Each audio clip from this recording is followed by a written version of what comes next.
Hey folks, totally not named Dan here, though you can call me that if you want. And once again, I'm back with brand new winning deck. This one, however, you'll see it's a bit chunkier than some of the others. It doesn't come in my golden egg like usual. It does not actually fit in that deck box, or any deck box that I've been able to find. Because this one, unlike every previous one, is triple sleeved. I'm going to bring in my buddy Una. We'll talk about that a little bit, and then we'll talk about the deck properly. Hi, thanks for having me on here. And yeah, the effort of us going through sleeving that entire thing, it was a joint effort to get it done on time. Because we were running a little late after I managed to find sleeves, because my local place had run out of any that were opaque, and this does use cards from both pre and post set 6. God, I hate the card back change, but hey. Yeah, it just makes things more annoying, especially when there is some really nice feeling opaque sleeves, which means you can't mix and match with the You current mean really nice rotation. feeling transparent sleeves? Or translucent sleeves? Yeah. Yeah, I Yeah, mean, for but me, if I had the choice, I would Dragon Shield inner sleeve every single deck. It feels beautiful, it shuffles beautiful. I mean, I will just sit there shuffling like half a deck of cards for no reason. Just as I walk around, as I talk to someone, whatever. It feels great in the hand to just shuffle Dragon Shield inner sleeves. yeah, I've got to agree, because when you first patch them, you think, oh, they're just normal sleeve, but they were some of the nicest cards I've shuffled and played around with, and I do it a lot just to keep my hands busy. I always like just have something there, and often it is just whatever cards I've got in front of me. Yeah. Whereas these, I thought these would be similar. These are the Dragon Shield outer sleeves. And I mean, they feel alright, but they feel flimsy. They feel floppy. You can kind of see at the top there is a huge gap between the regular sleeve and the outer sleeve. And that really helps these flex, which is strange because they do also feel oddly solid, oddly wide. It's hard to describe exactly what's wrong with them without contradicting terms, but also one of them came out of the box completely crumpled. Oh yeah, Fortunately, it I did. didn't need all 99 of them, well, all 100 of them. Yeah, I've never seen that happen before. No, I've only once had problem with Dragon Shield outside of this, and that was with their Van Gogh style art sleeves. And even then, I've seen other people get those exact same sleeves and had no issues. Yeah, it's why I'm being a procurer of custom sleeves, and it's why I do always spend that little bit extra and go through them, because I want some quality. Yeah, and Dragon Shield are usually quality. I just do not think these outer sleeves are good. And also, I've tried every single Dragon Shield deck box, put these up against the deck box on the shelf, and these are just wider than every deck box they make. Ridiculous. Yeah, it's really odd to have a set of sleeves done by your brand but won't fit in your own deck boxes. Yeah, so the only deck box I have managed to fit these into is this upper deck one, which I'm currently borrowing from Jota, hence why I'm rushing to get this video done, because he kind of wants his stuff back. But even then, if you look closely, you'll see the cards don't sit perfectly in the deck box. I can't close this all the way. I had to have Oh. this in my lab coat pocket all the way home on the train. I couldn't put this in my bag or the cards would fall out. Yeah, I can imagine that was not fun to deal with, because I know trains can get real busy. Yeah. And the ones home, not so bad. The ones there are a lot worse. And fortunately, I sleeved this at the event, but I'm really glad I didn't have to take this back. Otherwise, I'd have to find a whole new set of sleeves to sleeve it in, because these are not good. Do not get the Dragon Shield outer sleeves. Yeah. I don't use many outer sleeve, but I do double sleeve one or two cards, mostly just characters, because we've got some fancy borders for them. Yeah. I mean, I'd stick to just double sleeving personally. Or maybe even single sleeving, but double is quite nice. Double gives a good feel. It's not as good as just inner sleeves, but it hides backs in a way that inner sleeves don't, which is kind of a shame because I would love to be able to just inner sleeve, but until Dragon Shield makes an opaque backed inner sleeve, that's not going to happen. Yeah. Just what I found, I had some sleeves where I've had to double sleeve them purely because you could kind of see the card back through them, and It's never happened, but there could be someone who's like, "Oh, I've marked my cards because I can see the back." Yeah, yeah. Well, if you can kind of see the cards through them, I will always point that out. And I'll always say, hey, maybe change your sleeves. But also, I know nobody's cheating at my locals. I would be able to tell if they were. I'm okay with all of you doing that. But at the same time, don't make a habit of it. People elsewhere will pick you up on it, and it's best not done anyway. Yeah, it's why I do like that some places do now have a bunch of like singleton sleeves that you can try, so you know Yeah, what yeah. color it is. Like art swatches, but for your sleeves. I love that Patriot Games in Sheffield does that. I've not seen that elsewhere, but I mean, it presumably costs them a fair bit to open every single pack of sleeves and have one individual sleeve out there to test. But it just feels so worth it, you know? It adds the ability to test for people. It means you can know what you're getting when you buy the sleeve. You can know which ones are and aren't opaque enough.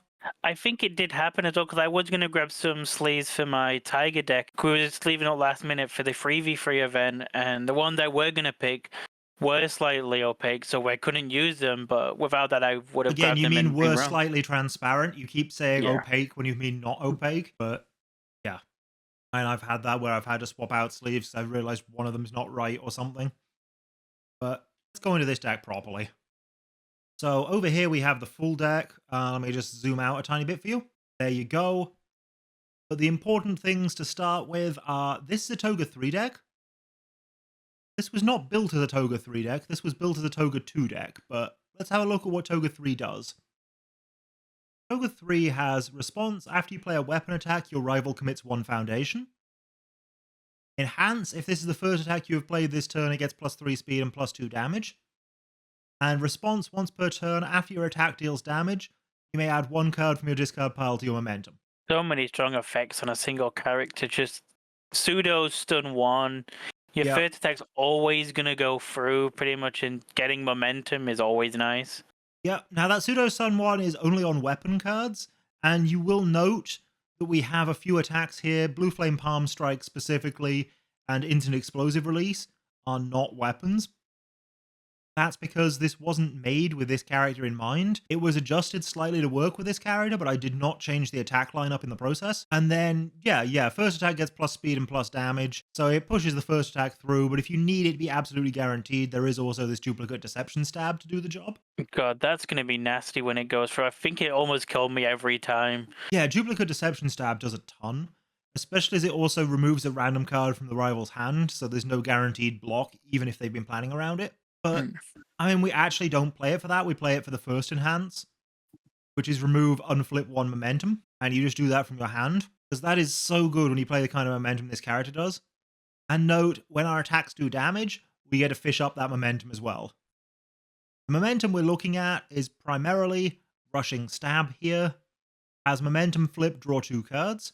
It also has enhanced momentum flip. If your rival has lost health this combat phase, seal 2 rival foundations. I have never used that. There will be situations where that is useful, but primarily, draw 2 cards is amazing. Draw Yeah, 2 it's just cards, unflip it, draw 2 cards again is even more amazing. just there's not a lot of draw power. We see some cards that are just draw a card, your opponent draws one, and they're in like a ton of decks and they're staples. So draw 2 cards that in this deck and any Toga deck really can just be draw 4 cards is insane.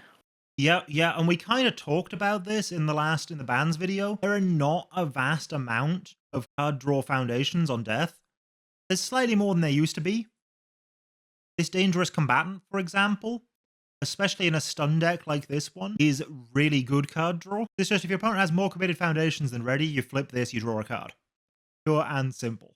It's short, sweet, and if they're going to be attacking you, which after the first 2 turns, if they've gone in hard on you to try and kill you quickly, sometimes they'll start a turn like that. Yeah, they'll often trigger that themselves, but I mean, there's also stun 3 on this Rushing Stab if we play it as an attack rather than using it as guaranteed momentum. which means combined with the character, that's 4 cards they have to commit. They're not going to have more ready than committed after that. And it does a lot of damage, so they're going to want to try and block the rushing stab as well. I mean, it's a 5 damage, but I guess with the +2 from character, it's 7. It's still a decent amount. Yeah, coming at 7 speed, so they're going to have to commit stuff if they want to block the rushing stab. Yeah, and I mean, the main reason they're going to want to block it is because otherwise it goes to momentum. It gives me draw on defense. And draw on defense is the best time to have the draw, so you can draw extra blocks. It's not. It's actually the worst time to have the draw. The best time to have the draw is on your turn, because then it's increasing your hand size for 2 turns, rather than on the opponent's turn, where it's only increasing it for 1. You draw back up to your hand size at the end of your opponent's turn, regardless of how many cards you have or haven't drawn. So if I end my opponent's turn with 1 card in hand, I draw 5, go back up to 6. If I end my opponent's turn with 6 cards in hand, I draw nothing. Yeah, that makes sense. I think I'm just a little spoiled with card draw playing Tiger so much. Yeah. I mean, card draw on your turn from Tiger is crazy. And Tiger is just constant card draw on your turn. He's so free. Cards in hand are just great to have. And sure, they don't win games on their own, which is why we have various ways to convert them. Like we have this snack time to convert it into more speed and stun to push attacks through. Or we have this evil gaze to force blocks. Or we have this masterminding to reduce checks, but mostly just get free momentum out of nowhere. So we do have ways to exploit having so many cards in hand, but mostly, honestly, it's just an addiction at this point. I love seeing cards. Yeah, and some of the attacks are just great to see every turn if possible. Like the instant explosive release, with Toga basically guaranteeing that your first attack is going to go through. Oh, Toga does not guarantee that your first attack goes through. Yeah, she makes it hard for the opponent to block, but opponents will know the instant explosive release is in there and try to block it. They will try and block that rushing stab to stop that going to momentum. There's a whole bunch of little bits and pieces that the opponent will not want to take. So if you want to guarantee it, use the duplicate deception stab, but mostly that's a hand trap like the actions. That's why I kept them all on the left-hand side so they can kind of go together. They'll also try to not let you have the draw from Excited for Blood. Excited for Blood is the only 3-diff in here. The only card that we can fail off the 1 check from Rushing Stab, which does make it inherently a risky card. But I mean, it's worth the risk to just draw cards and heal back up, right? Yeah, just don't check the 1, it's that simple. Yeah. And the nice thing about Toga 3 is that because she fishes up momentum directly herself, we don't need things like Mastermind revealed or Stalking Her Prey, foundations that are 2 diffs that will fish up momentum. Yeah. So we can get away with running that as our only 3. She also doesn't ready foundations, so blood evaluation is not helpful for her, so we don't need to run that 3 either. So we get away with running just 2 Excited for Bloods and everything is a 1 or less. Now, another thing you and me talked about recently is every deck should be running 4 Struggling with Studies, right? Yeah, or at least some number of Struggling with Studies. No, almost every deck should be running 4. The one exception is this deck doesn't like to block with its good cards anyway, so there's no real point having extra blocks from that. We've got so many cards at hand, we don't need to reuse them, for example. And it's much better for us to just have more 0 diffs in terms of transformation materials and surviving the final than it is for us to have more 1s, because 1s are essentially our 2s compared to other decks. And then I had to think, do I want the Struggling with Studies or do I want the other 1s? Well, Refreshing Slice says all of our momentum turns into Ready a Foundation Stun 1, even on the opponent's turn. And Stun on the opponent's turn is crazy because it means they're committed for twice as long. So we don't cut Refreshing Slice. We don't cut Dangerous Combatant because now that we're a 60-card deck, we kind of need that card draw more. We don't cut Snack Time because plus speed plus stun is wild and it's also Deadlock Punish. I mean, this card is banned in Standard, it's so good. Though for some reason they've not touched it in Spotlight. It then became a question between Shock Absorption, which reduces speed even when committed, or Struggling with Studies. And I'd rather be able to block than be able to reuse a block, and this gives -1 progressive versus -2 speed. -2 speed's just better for us. Also, with the Shock Absorption being usable while committed, you can commit it on your turn and it's still usable for your defense as well. Absolutely, though that's the second thing we want to commit. The first one is very much that Refreshing Slice, because we can ready that and readying that stuns the opponent. It's probably the only ability I've seen that could be listed as Tenacious only, like I've done here. It actually says only playable while committed on the card. But Tenacious only is just very intuitive, nice way of condensing the wording down. UVS games, consider putting that on your actual cards going forward.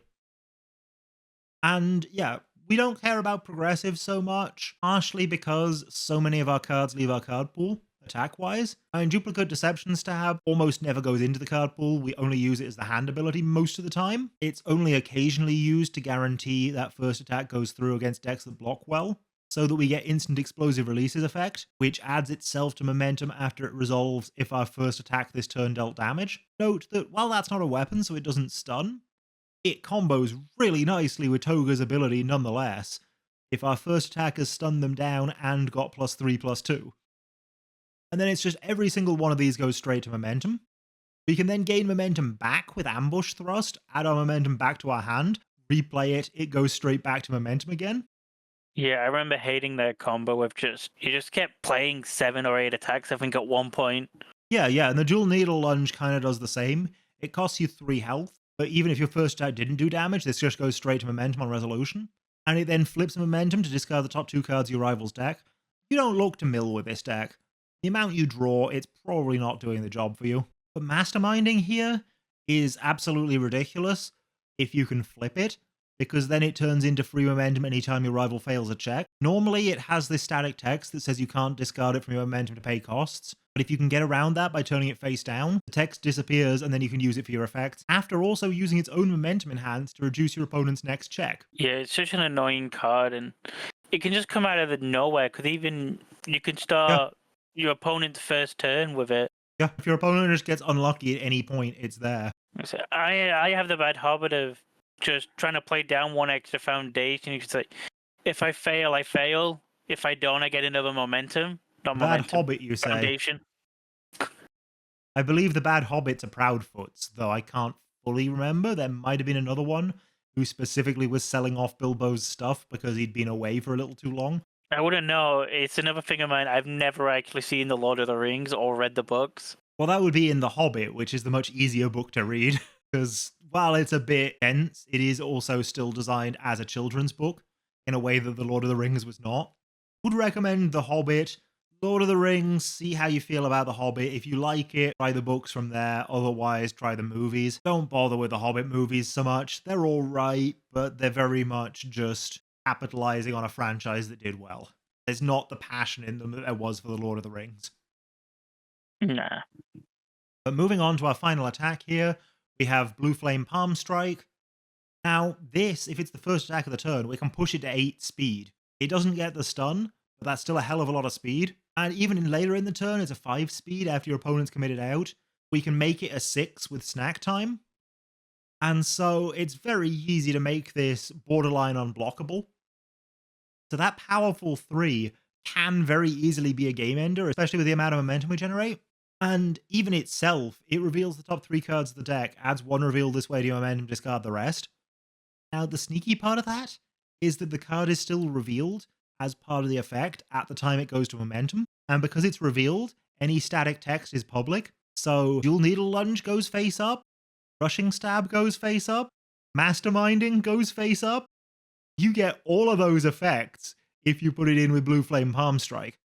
Yeah, it's such a crazy effect, because I think once you revealed 2 rushing stabs against me, you added 1 with its effect, and then because it dealt damage because it was so speedy, you then just added the other one with Toga's effect. Yep. Rushing Stab is amazing as an attack, it's amazing as momentum, and if you let the attack through, it's essentially both. I mean, the funniest thing is attack you with Rushing Stab, force it through with the speed bonus, draw the 2 cards for defense on your turn, then use Ambush Thrust on mine, pick back up the Rushing Stab, play the Rushing Stab, stun you for 4 yet again.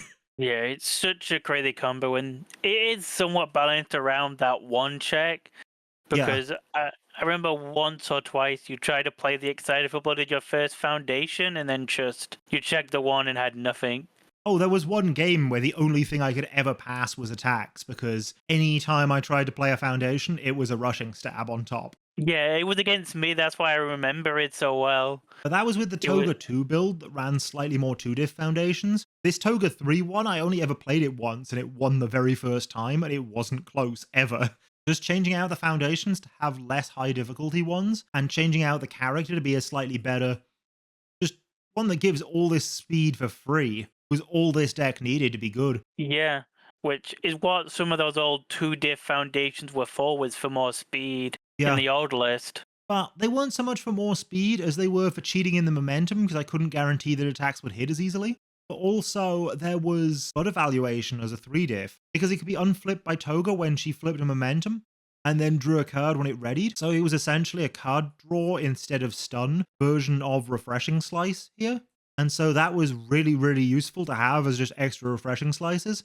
But it only worked with that Toga, and it turns out that Toga, despite working better with all the stuff that's in this deck here, with her momentum unflipping and stuff, still wasn't as good, because this Toga, this +3 speed, +2 damage Toga, is just so much of a better character. Even the version of the character better fitting the deck just did not work as well with the deck as his stats, essentially. Yeah, and it shows how sometimes all you need is just better stats, because it's not even like Toga 2's a bad character. She's pretty strong. Just the raw stats you get from Toga 3 just benefited it more. Yeah. And yeah, I don't think I've fully talked about the 0 diffs in here. They're not the biggest deal, but this gives +2 damage to a weapon attack, which is not all, but most of our attacks, if the rivals lost health this turn. So, when you're 8 attacks deep, your opponent's run out of blocks, and you've hit with something, +2 damage, finish the game. That's all this ever does. And I mean, it won't always do that, but it's just there to guarantee that extra little bit of damage, and, more importantly, to be a 0 difficulty foundation. Yeah. Surviving the final gives us a free -1 speed per turn. Just helps push through our blocks, because honestly, our block modifiers are not amazing in this deck. I wanted better block modifiers, but the strategy just did not involve adding in cards that had good block modifiers, and I had to choose between high difficulty foundations or high block modifier foundations, and I had to go for the high block modifier ones because I needed to not be playing 2 diffs all the time. Yeah, and surviving the final is just a great 0-diff foundation anyway. I think every deck I've built on those 3 symbols has included 4 of it, just because it's -1 speed with no cost on a 0-diff. Yeah, it's a really nice card. And I mean, we're still running less 0 diffs than we should, realistically, but there aren't a ton of great 0 diffs for this deck available. And in addition to that, all of these 1 diffs do so much for us. We've got an outlet for our card draw. We've got more card draw if we don't see attacks, just for doing our stun. We've got actual stun on a foundation, which really interrupts the opponent's turn if we gain a bunch of momentum, because it turns every block into you then discard a momentum on the next attack, ready this, stun them one, which then in turn helps fire off the dangerous combatant if you need. We've got -speed to force said blocks through, and we've got just clear progressive a little bit. All of these 1 diffs are fantastic. I couldn't cut any of them, I don't think. So I don't think we could put more 0 diffs in, even if we really wanted to. Yeah, and it's not worth upping your deck size just to have more 0 diffs. No, this deck wants to stay small, just so that it can draw everything, all the time, see all the cards it needs, and just go crazy. That's the whole point of this deck. It's just see your everything every turn, and just throw it all. Yeah, it just card draw, go burr. Yeah, it ignores progressive, it self-readies, it draws like nobody's business. That's the deck. And there's always a little bit of gamble with the draw and the 1 check. It's just what I love about it, that there is that clear weakness in it. But it's fun to play around with it. Yeah, but the weakness is more itself than whatever it goes up against. This is an incredible spotlight deck. If you don't check that 1, or if you play around the 1, playing your 1s and 0s carefully, you can have a great time with this. Yeah, for sure. Just be aware there is that little bit of a gamble in there, as Una says. It was a fun deck to see just go off, even if it was like, oh god, I'm dying here against this. It was so great thing just being like, you've drawn enough cards, and it's like, but wait, there's more. Yeah, when it works, it's dominant. It is far too dominant in the Spotlight format when it works. But it is very much an issue of when it worked. So this particular version did really well the first time I played it, but past iterations just had so many problems, came so close so many times, and just had games where I could do nothing. So do be aware, there is that risk in playing this. There is that risk in running the one checks. This is not a perfect deck, but it is a very high power level deck with that gamble. Yeah. Anyway, I think that's all for today, so catch you again next time, everyone. Bye. Bye.